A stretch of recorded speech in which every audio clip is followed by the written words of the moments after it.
إبراهيم وعلى آل إبراهيم في العالمين إنك حميد مجيد. قال الله تبارك وتعالى في كلامه المجيد: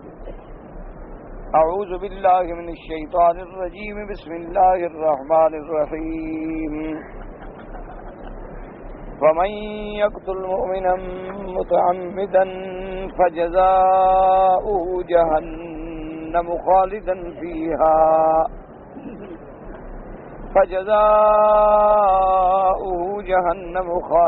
فيها وغضب الله عليه ولعنه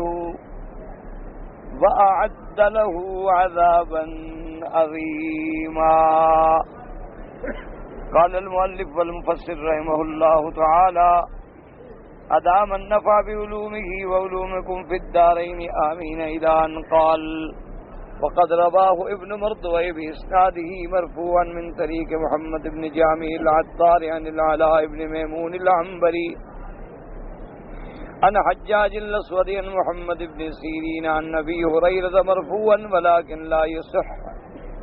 ومعنى هذه الثقة أن هذا جزاؤه إن جوزي عليه، وكذا كل وعيد على ذنب، لكن قد يكون كذلك معارض من أعمال صالحة تمنع وصول ذلك الجزاء إليه على قولي أصحاب الموازنة والأحباط، وهذا أحسن ما يسلك في باب الوعيد والله أعلم بالصواب. اب مفسر رحمۃ اللہ علیہ فرماتے ہیں کہ وَمَن يَقْتُلْ مُؤْمِنًا مُتَعَمِّدًا، اس میں الحمدللہ جیسا آپ نے پڑھا ہے کہ دو قول ہو گئے. بعض صحابہ رضوان اللہ علیہم اجمعین تو یہ فرماتے ہیں کہ قاتل کی سزا جو ہے وہ دائمی جہنم ہے، ہمیشہ جہنم میں رہے گا اور اس پہ اللہ کا غضب ہے، اللہ کی لعنت ہے، اور وہ کبھی جہنم سے نہیں نکلے گا، یعنی اس کی توبہ بھی منظور نہیں ہوگی. اسی طرح ایک قول یہ ہے. لیکن جمہور صحابہ رضوان اللہ علیہم اجمعین کا قول یہ ہے کہ قاتل جو ہے اس کے لیے بہت بڑی سزا ہے، لیکن توبہ کا دروازہ بند نہیں ہوا. اللہ تبارک و تعالیٰ اس کی توبہ اگر سچے دل سے کرے تو توبہ منظور فرمائیں. اور اس کے بعد یہ ہے کہ اگر اللہ تبارک و تعالیٰ اس نے توبہ کر لی تو معاف فرما دیں گے، اور اگر توبہ کے بغیر بھی مر جائے تو اب بھی اللہ کی مشیت پہ ہے کہ اللہ چاہیں تو اس کو عذاب دیں، اللہ چاہیں تو معاف کر دیں، چونکہ دوسری آیت مبارک موجود ہے کہ ان اللہ لا یغفر ان یشرک بہ ویغفر ما دون ذلک لمن یشاء. شرک نہیں بخشا جائے گا، شرک سے ما سوا جتنے باقی گناہ ہیں وہ سب قابل معافی. یہ جمہور کا قول ہو گیا. اور جمہور نے استدلال کیا ان دو آیتوں سے. ایک تو آیت ہے کہ ان اللہ لا یغفر ان یشرک بہ ویغفر ما دون ذلک لمن یشاء، اور دوسری آیت کہ یا عبادی الذین اسرفوا علی انفسہم لا تقنطوا من رحمۃ اللہ ان اللہ یغفر الذنوب جميعا. تو ان دو آیات سے. اور تیسرا انہوں نے استدلال یہ فرمایا تھا کہ صحیحین میں واقعہ موجود ہے جس کو امام بخاری اور امام مسلم رحمۃ اللہ علیہ روایت فرماتے ہیں کہ بنو اسرائیل میں ایک آدمی نے 100 قتل کیا تو اللہ نے معاف کر دیا. تو حالانکہ اس قوم پر تو بڑے سخت وعیدیں تھیں، لیکن اگر اس قوم کے بندے کو 100 قتل کے بعد معافی مل سکتی ہے تو حضور صلی اللہ علیہ وسلم کی امت پہ تو اللہ کی بڑی رحمت ہے، اللہ تبارک و تعالیٰ کے بڑے عنایات ہیں، تو حضور کی امت کو بھی یعنی معافی مل سکتی ہے. بس یہ دو قول ہو گئے. فیصلہ جمہور کے قول پہ ہوگا. یعنی یہ اصول ہوتا ہے کہ اگر کسی مسئلے میں صحابہ میں دو جماعتیں بن جائیں تو جدھر جمہور ہوں گے یعنی جدھر زیادہ صحابہ ہوں گے فیصلہ اسی پر ہوگا.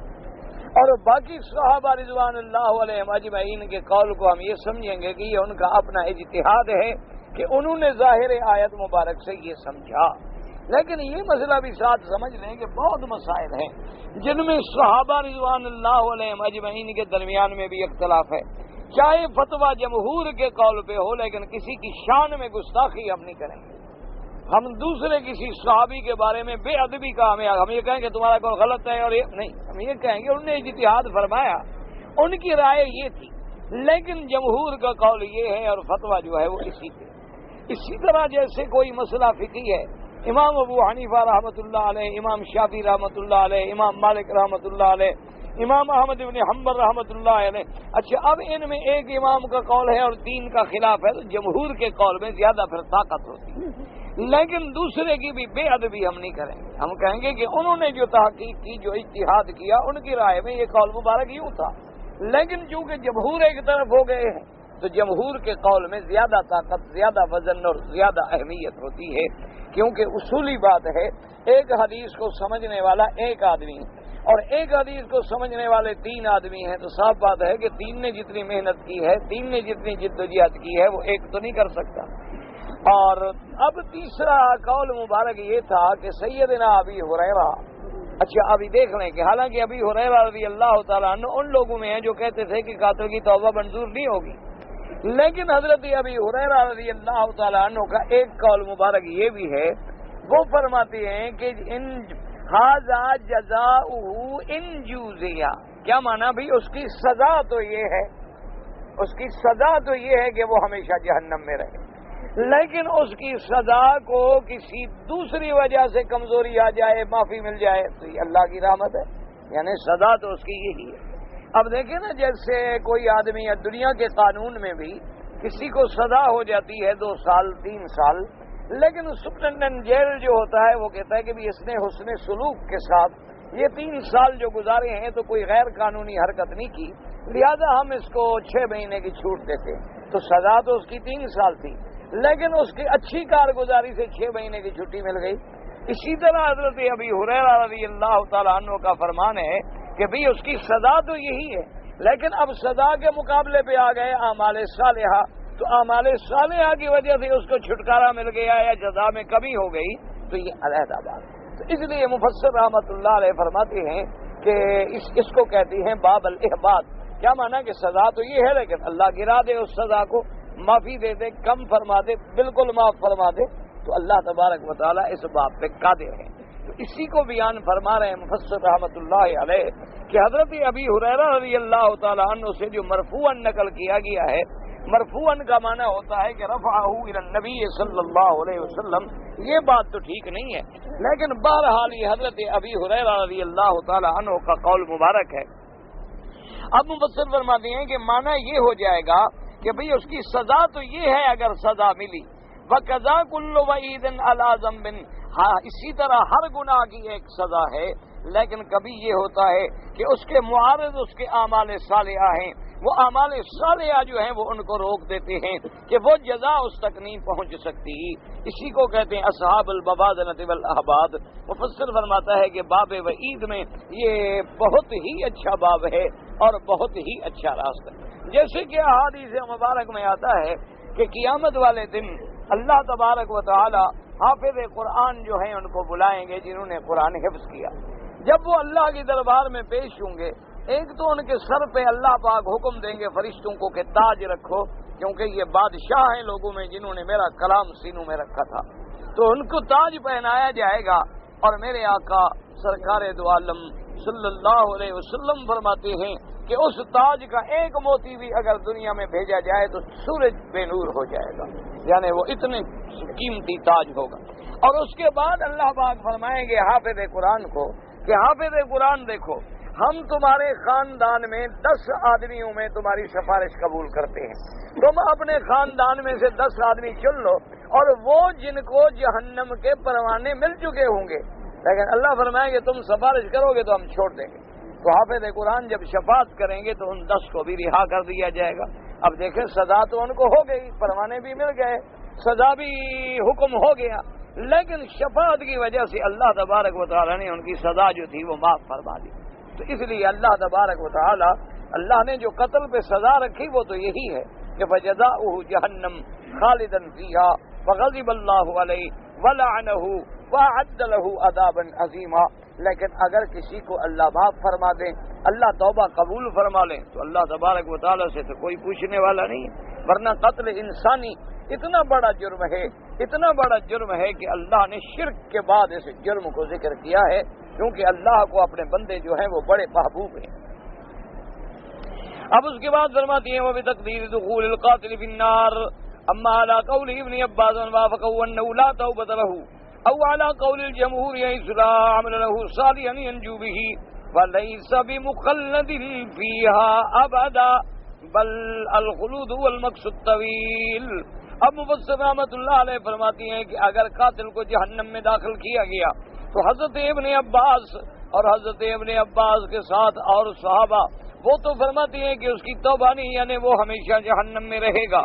لیکن جمہور یہ کہتی ہیں کہ اور اگر عمل کوئی نہیں لیکن پھر بھی وہ ہمیشہ جہنم میں نہیں رہے گا، کیونکہ اس کے پاس ایمان تو ہے نا، اور کوئی عمل صالح چاہے نہ بھی ہو۔ لیکن لفظ آیا فَجَزَاؤُهُ جَهَنَّمُ خَالِدًا فِيهَا،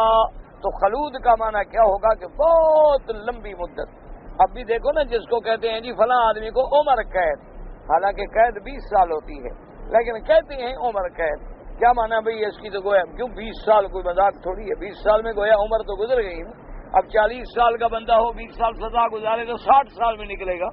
60 سال کی عمر ہو تو 80 سال میں نکلے گا، تو گویا ختم ہی ہو گیا نا۔ تو لہذا کہا تو یہ جاتا ہے کہ اس کو عمر قید ہے، ورنہ قید جو ہے وہ 20 سال ہوتی ہے۔ اسی لیے اللہ نے فرمایا کہ قاتل جو ہے اس کی جزا جو ہے جہنم خالدن فیہا، لیکن خالدن سے معنی خلود دائمی نہیں بلکہ مراد ہے المکث الطویل، کے بہت لمبی مدت جو ہے وہ جہنم میں گزارے گا۔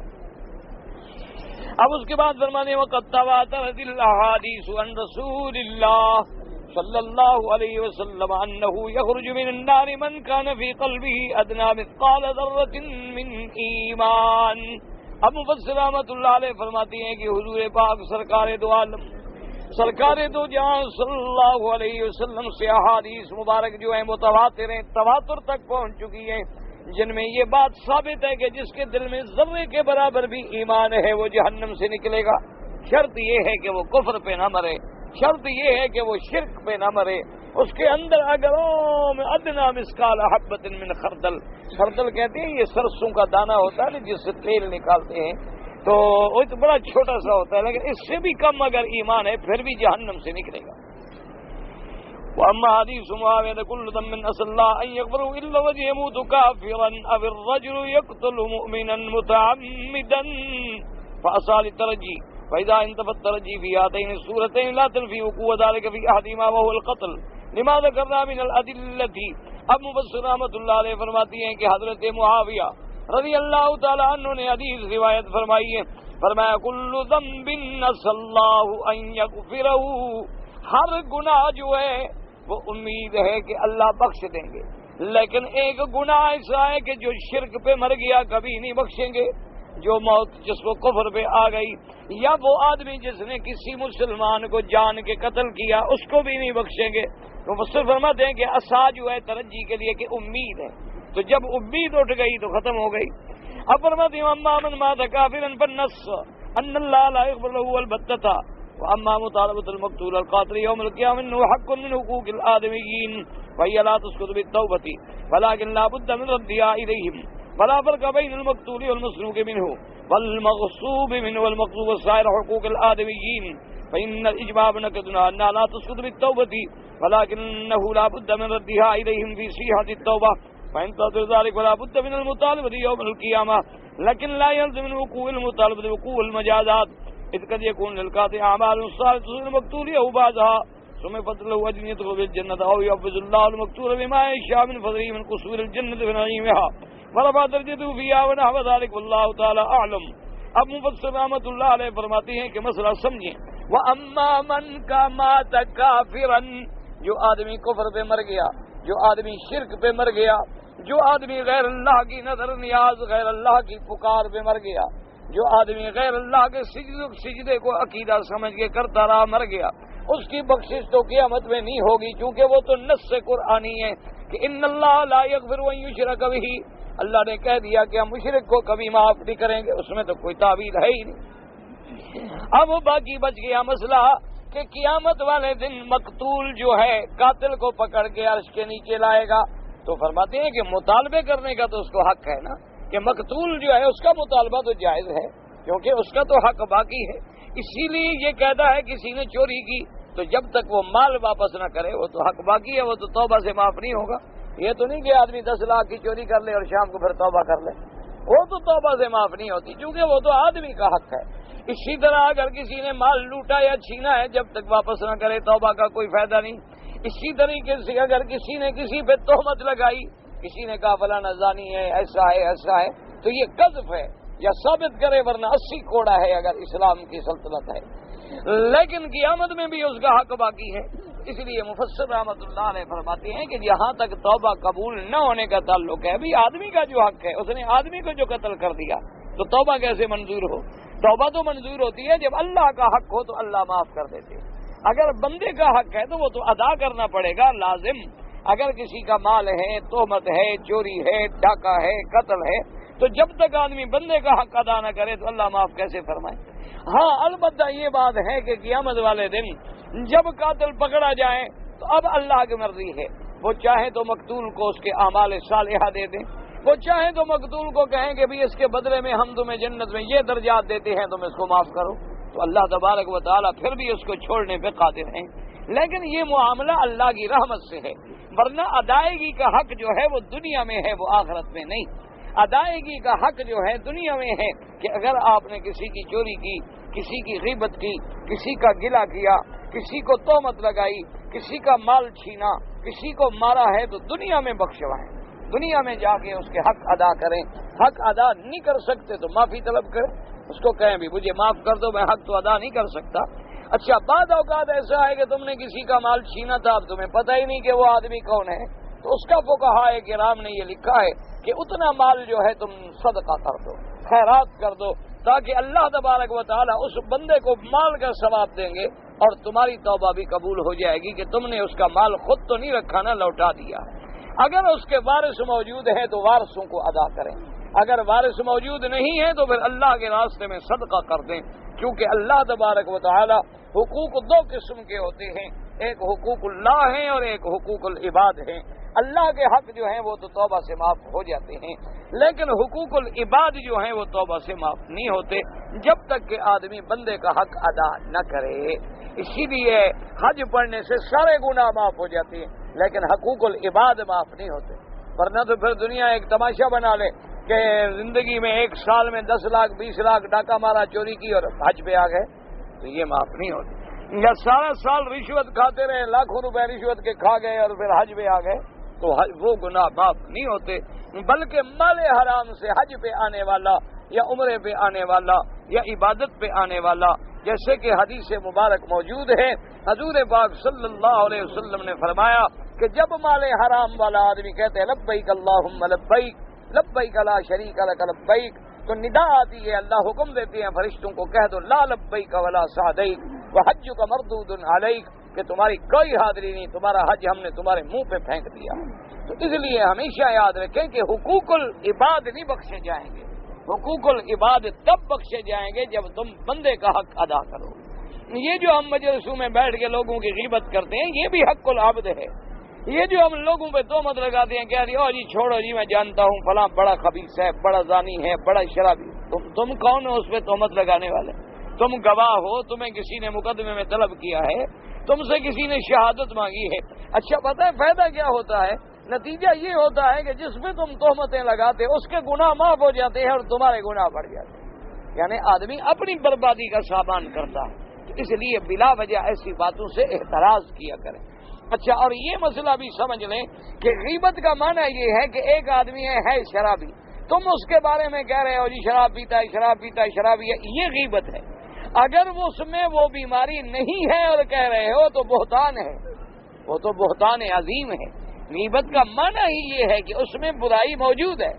لیکن پھر تم کہہ رہے ہو تو یہ غیبت ہے، اور اگر اس میں وہ برائی نہیں ہے اور تم کہہ رہے ہو تو یہ تو بہتان ہے، تو اس سے بھی بہت بڑا گناہ ہے۔ اور اس کو اللہ نے قرآن پاک میں فرمایا اَيُحِبُّ أَحَدُكُمْ أَن يَأْكُلَ لَحْمَ أَخِيهِ مَيْتًا فَكَرِهْتُمُوهُ، اور اللہ نے فرمایا کہ میرے بندے کو بتلاؤ کہ یہ دیکھو ایک مردہ جانور پڑا ہے، اس مردہ جانور کا کچا گوشت چبا کے کھاؤ گے؟ صحابہ نے کہا حضور کون کا؟ فرمایا جب کسی دوست کا تم گلہ کرتے ہو، غیبت کرتے ہو تو گویا تم اسی طرح اس کا مردہ گوشت کچا چبا رہے ہیں، تو اس کا گناہ اتنا عظیم ہے کہ اللہ تبارک و تعالی ہر مسلمان کو معافی عطا فرمائے۔ اور آج کل تو یہ رواج ہے نا جی، بس ایسے 2 آدمی بیٹھیں گے حرم میں نماز پڑھ کے شروع ہوتے، نہ اس میں مقصد ہے، نہ فائدہ ہے، نہ نفع ہے، نہ ہم سے کسی نے پوچھا ہے، نہ گواہی ہے، اچھا نہ ہمارے کہنے سے کچھ ہوتا ہے، لیکن ایک عادت ہے گندی زبانوں کو پڑ گئی ہے کہ آدمی نماز پڑھتا ہے، طواف کرتا ہے، نیکیاں جمع کرتا ہے، بیٹھ کے غیبت کرتا ہے اور اس کے دامن جھاڑ کے خالی چلا جائے۔ اللہ تبارک و تعالی معاف فرمائے، اللہ ہمیں بھی اور ہر مسلمان کو بچائے۔ اس لیے مفسر رحمۃ اللہ علیہ فرماتی ہیں ومن قتل مظلوما فقد جعلنا لولیہ سلطانا۔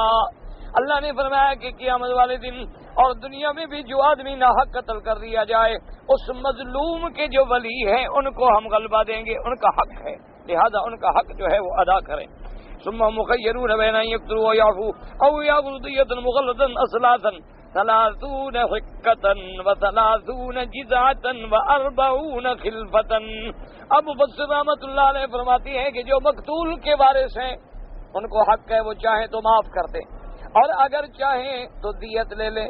اگر چاہیں تو قصاص۔ وہ جن کا آدمی قتل ہوا ہے ان کو اللہ نے 3 حق دیے ہیں، وہ یہ مطالبہ کر سکتے ہیں جی اس نے ہمارا آدمی قتل کیا، اس کو قتل کریں تو قصاص سے قتل ہوگا۔ اچھا وہ یہ کہیں گے چلو جی ہم نے بالکل معاف کر دیا تو معاف ہو گیا، وہ کہیں جی ہم معاف تو کریں گے لیکن شرط یہ ہے کہ دیت ادا کرے۔ تو دیت کتنی تھی؟ 100 اونٹ،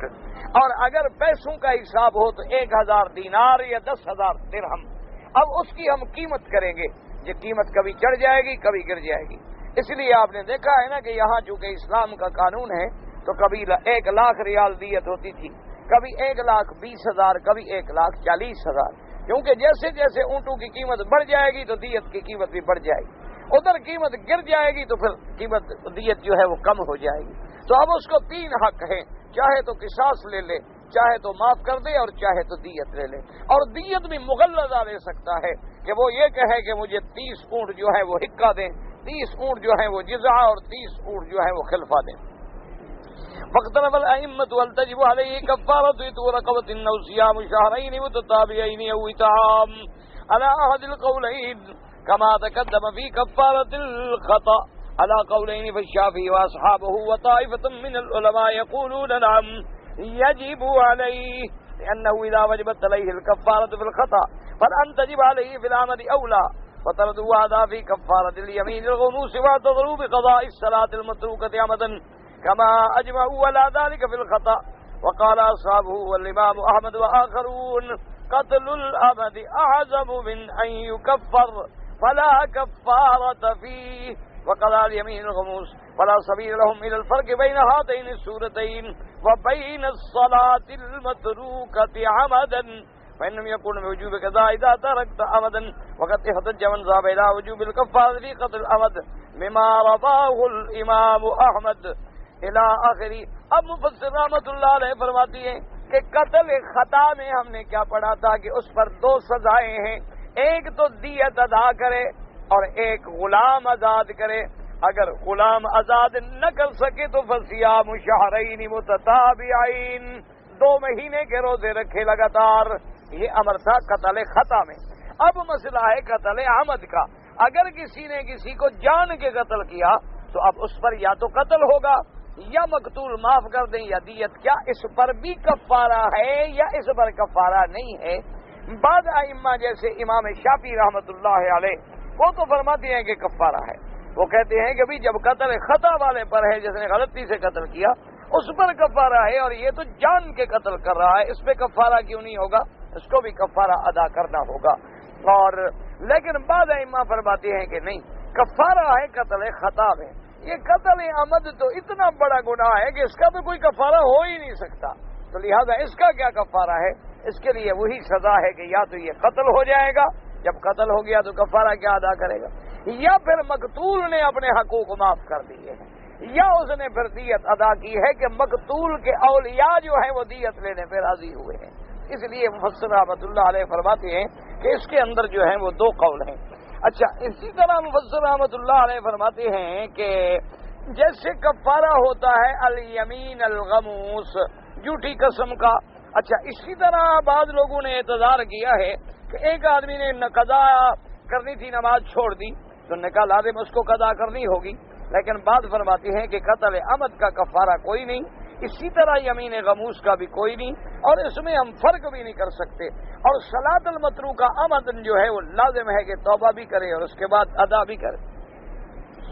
اب جناب فرماتے ہیں وقت احتج من ذهب، اب وہ دلیل ان کی کیا ہے؟ قال حدثنا عامر بن الفضل قال حدثنا عبد الله بن مبارك بن ابراهيم بن ابي ابله عن الغريف بن عياش عن واثلة بن الاسقع قال اتى النبي صلى الله عليه وسلم من بني سليم فقالوا ان صاحبا لنا قد اوجب قال فليؤتك رقبة يفضل الله بكل عزم من النار وقال احمد حدثنا ابراهيم بن اسحاق قال حدثنا النبي بن ابراهيم بن ابي ابله بن الغريف الديلمي قال اتينا واثلة بن الاسقع الذي وقلنا حدثنا حديث سمعته من رسول الله صلى الله عليه وسلم قال اتينا رسول الله صاحب لنا قد اوجب وقال آتقوا انه يعتق الله بكل عزم منه من النار۔ اور بعض علماء نے فرمایا کہ اس پر کفارہ ہے۔ انہوں نے اس حدیث مبارک سے استدلال کیا ہے کہ واثلۃ بن الاسقع فرماتی ہیں کہ حضور کی خدمت میں بنو سلیم قبیلے کے ایک جماعت آئی۔ انہوں نے کہا کہ یا رسول اللہ صلی اللہ علیہ وسلم ان صاحبا لنا قد اوجب، ہمارا ایک ساتھی ہے جس نے قتل کیا ہے، سزا جس پر ہے، اب وہ بیچارہ کیا کرے؟ حضور نے فرمایا اس کو کہو کہ ایک غلام آزاد کرے، کیونکہ جب کسی غلام کو آزاد کرے گا اس کے ایک ایک عضو کے بدلے میں اللہ اس کے ایک ایک عضو کو جہنم سے آزاد کر دیں گے۔ تو انہوں نے فرمایا کہ اس حدیث میں کفارے کا حکم موجود ہے، لہذا قتل عمد ہے یا قتل خطا ہے تو اس میں کفارہ جو ہے دینا پڑے گا۔ اور کفارہ کیا ہے؟ تحریر رقبۃ مؤمنہ، کہ ایک غلام آزاد کرے۔ لیکن اگر غلام نہ ملے، کیونکہ آج کل تو دنیا میں غلام ہے نہیں، کہاں سے خرید کریں گے اور کیا آزاد کریں گے،